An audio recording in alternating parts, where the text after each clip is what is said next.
I am back.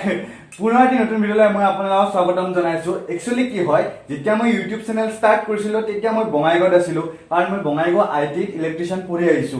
এতিয়া কথাটো হৈছে যে এতিয়া হৈছে আইটি এডমিশনৰ সময়। তো বহুতে এতিয়া আইটি এডমিশনৰ টাইমত বহুত কিছুমান ভুল কৰি পেলাই আৰু মই এটা আইটি ৰিলেটেড ভিডিঅ' বনাইছিলো আৰু সেই ভিডিঅ'টোত মই কৈছিলো আইটি সম্পৰ্কে কৈছিলো। সো বহুতে মোক কমেন্ট কৰে, মেছেজ কৰে, ফোন কৰে। সো সেইবিলাক যিবিলাকে আইটি পঢ়িম বুলি যিবিলাক ষ্টুডেণ্টে ভাবিছে এই ভিডিঅ'টো শেষলৈকে চাওক কাৰণ মই নিজে পঢ়ি অহা ল'ৰা। সো মই গম পাওঁ প্ৰচেছটো কি। তো বলক ভালদৰে আপোনালোকক বুজাই দিওঁ আইটিত এডমিশ্যন ল'ব কেনেকৈ। তো যিসকলে আইটি পঢ়িম বুলি ভাবি আছা একদম মনোযোগত ভালদৰে শুনি ল'বা কাৰণ যদি এইখিনি ভালদৰে নকৰা এইখিনি যদি ভুল কৰা কিন্তু যিখিনি পঢ়িম বুলি ভাবি আছা সেই বস্তু কিন্তু নাপোৱা। আইটি পাবা কিন্তু যি পঢ়িম বুলি ভাবি আছা সেইখিনি নোপোৱা। প্ৰথমতে আহিল অনলাইন কৰিলা, অনলাইন প্ৰচেছ কৰিলা, অনলাইন এপ্লাই কৰি দিলা। তাৰপিছত আহিল ভেৰিফিকেশ্যন। ভেৰিফিকেশ্যনৰ কাৰণে কি কৰিব লাগিব আপোনালোকৰ আটাইতকৈ ওচৰত থকা নাইবা আপোনালোকৰ যাব পৰা সুবিধা থকা আইটিত আপোনালোকে যাব লাগিব।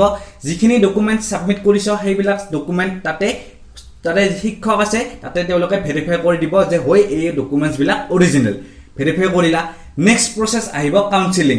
এই যেতিয়া কাউন্সিলিং আহিব তেতিয়া আপোনালোকৰ মোবাইলত মেছেজ আহিব আৰু যেতিয়া মেছেজ আহিব কাউন্সিলিং আহিছে সেই কাউন্সিলিঙৰ টাইমত কিন্তু আপোনালোকৰ বহুত কাম আছে। তেতিয়া আপোনালোকে দিব লাগিব প্ৰিফাৰেঞ্চ মানে আইটিত আপুনি পঢ়িব কি আৰু কোনখন আইটিত পঢ়িব। এইটো আটাইতকৈ ডাঙৰ কথা যে আপোনালোকৰ মেট্ৰিকৰ পাৰ্চেণ্টেজৰ বেচিছত আইটি এডমিশ্যন হয়।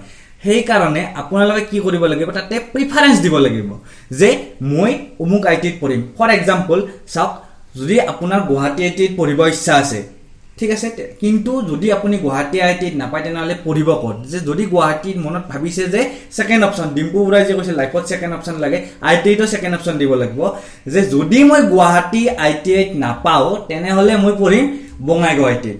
সো ফাৰ্ষ্ট প্ৰিফাৰেঞ্চ দিব লাগিব গুৱাহাটী আইটিআই, ছেকেণ্ড প্ৰিফাৰেঞ্চ দিব লাগিব বঙাইগাঁও আইটি। যদি বোলে নহয় বঙাইগাঁও আইটিতো কিবা কাৰণ নাপাওঁ তেনেহ'লে নলবাৰী আইটিত হ'লেও চলি যাব, তেনেহ'লে থাৰ্ড প্ৰিফাৰেঞ্চ নলবাৰী আইটি।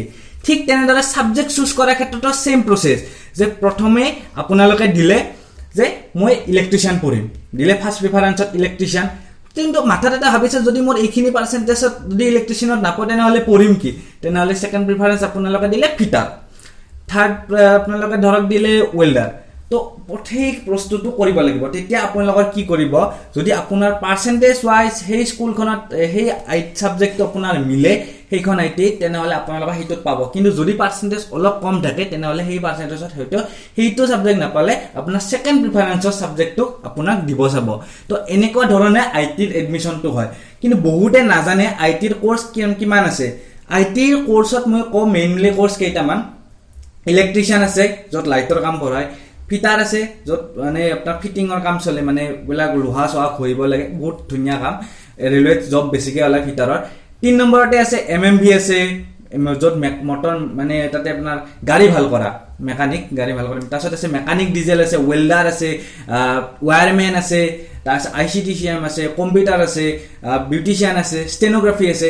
এনেকুৱা ধৰণৰ কিছুমান ছাবজেক্ট আছে য'ৰ পৰা আপোনালোকৰ পচন্দৰ ছাবজেক্টটো আপোনালোকে চইচ কৰিব পাৰে। তো যিসকলে এই প্ৰচেছটো জানা নাছিল তেওঁলোকে গম পালে, যিসকলে গম পালে প্লিজ ভিডিঅ'টো লাইক কৰিব। আৰু এনেকুৱা ধৰণৰ একচুৱেলি ভিডিঅ' দিয়া চেনেল নহয় কিন্তু মই যিহেতু নিজে আইটি পঢ়ি অহা সো সেইকাৰণে মই এইটো ভিডিঅ' সেই ষ্টুডেণ্টখিনিৰ কাৰণে লৈ আহিছোঁ যাতে তেওঁলোকৰ সুবিধা হয়। যিসকলে আইটি পঢ়িম বুলি আপোনালোকৰ ভাবি আছে তেওঁলোকক এই ভিডিঅ'টো দি দিব যাতে তেওঁলোকে এইখিনি ভুল নকৰে। আৰু এটা কথা যে আইটিটো বহুত ভাল কোৰ্চ হয়, আপোনালোকে কৰিলেও লছ নাই। কিবা প্ৰশ্ন সুধিব লগা থাকিলে কমেণ্ট বক্সত প্ৰশ্ন কৰিব, লগতে চেনেলটো ছাবস্ক্ৰাইব কৰিব। ধন্যবাদ। জয় আই অসম।